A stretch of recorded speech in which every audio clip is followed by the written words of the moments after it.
Hello, my dear students. How are you? This is Arpan sir, and I will teach you today chapter 2, Emergence of New Kingdoms. In this chapter, I have discussed some important topics and points in my last video as about the North India as the Gurjar Pratihars.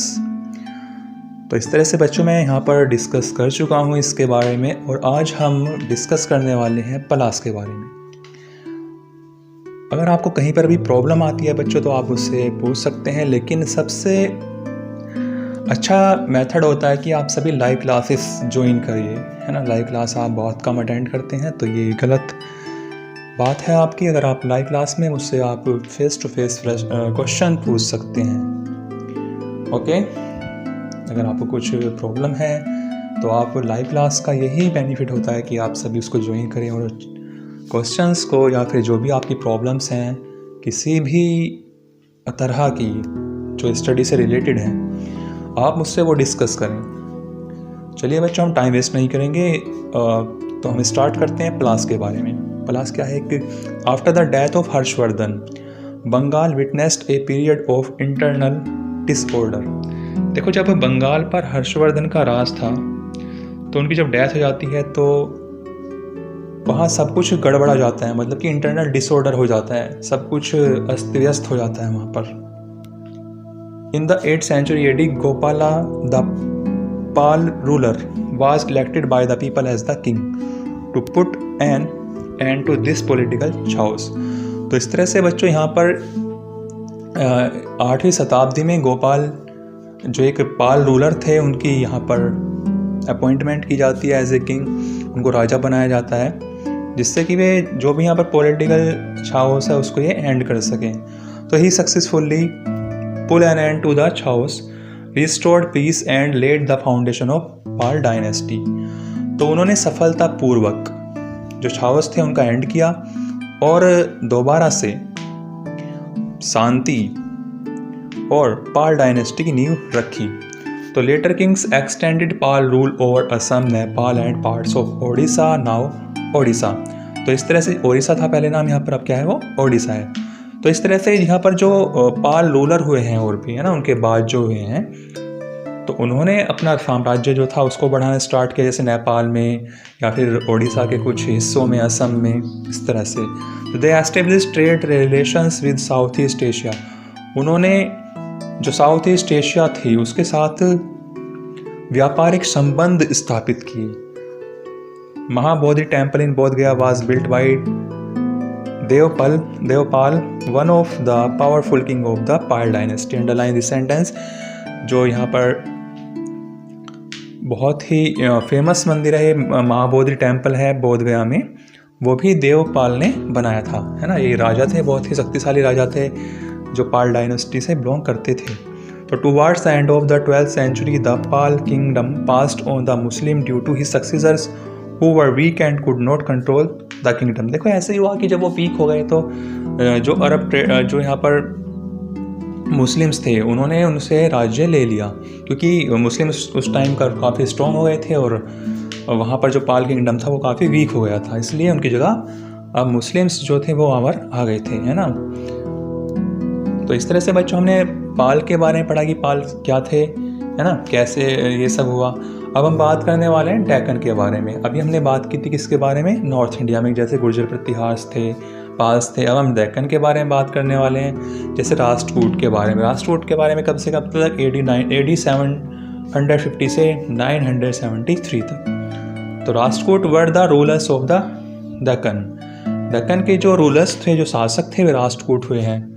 तो they rose to the prominence in 8th century AD under the Dantivarman, also known as Danti Durga, the founder of this dynasty. Underline this sentence कि जो राष्ट्रकूट थी, राष्ट्रकूट के को dynasty जो थी, इसके founder कौन थे, इसको स्थापित किसने किया था, तो वो दंतिवर्मन ने किया था, जिनको हम दंती दुर्गा के नाम से भी जानते हैं, है ना। तो he came to power after defeating the Chalukyas of बादामी।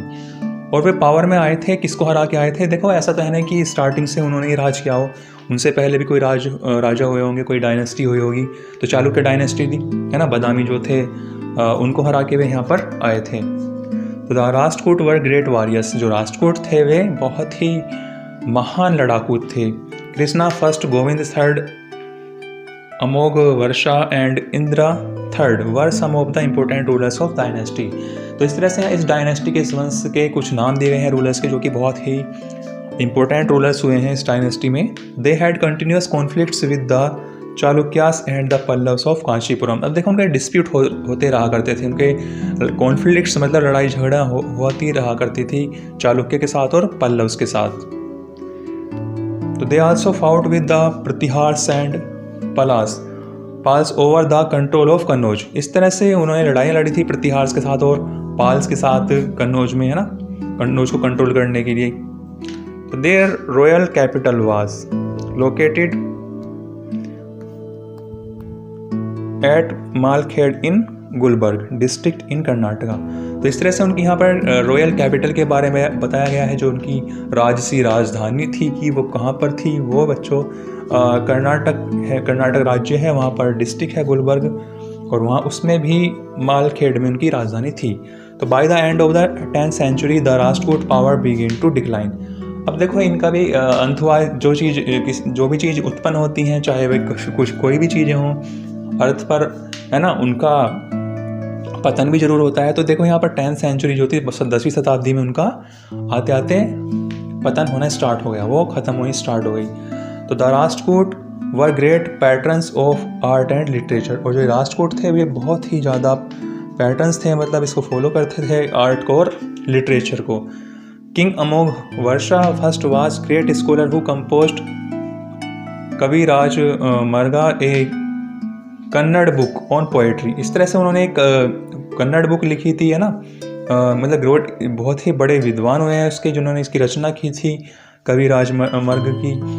तो Krishna first built the famous Kailash Nath temple at Ellora. Underline this sentence, बहुत ही इंपॉर्टेंट है बच्चों कि जो कृष्णा फर्स्ट हुए हैं उन्होंने एक बहुत ही फेमस मंदिर है, टेम्पल है एलोरा में, कैलाश नाथ, उसका निर्माण कराया था। तो the temples in the Elephanta caves in Mumbai are also built by Rashtrakuta. इसको भी अंडरलाइन करना है कि जो एलिफेंटा केव्स हैं मुंबई में, उनको राष्ट्रकूट ने बनवाया था। तो the kingdom of Rashtrakuta was prosperous and maintain trade relation with foreign countries.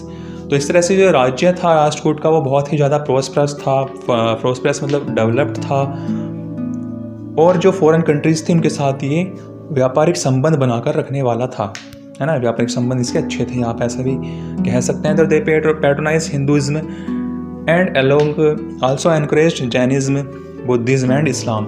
देखो उन्होंने सभी धर्मों को बढ़ावा दिया, चाहे वो हिंदू हो, चाहे फिर वे जैनिज्म हो, बुद्धिज्म हो, इस्लाम। इससे पता चलता है कि वे कितने ज़्यादा सेकुलर थे, कितने ज़्यादा धर्मनिरपेक्ष थे। तो they also allowed Muslim merchants to settle in their kingdom and preach their religion और बिल्ड मॉस्क्यूज। देखो उन्होंने मुस्लिम जो व्यापारी लोग थे उनको उनके राज्य में स्थित होने के लिए अलाउ किया हुआ था, और जो उनको मॉस्क्यू मतलब मस्जिद बनाने के लिए अलाउ किया हुआ था, है ना, वे प्रीच दे सकते थे अपने धर्म के ऊपर।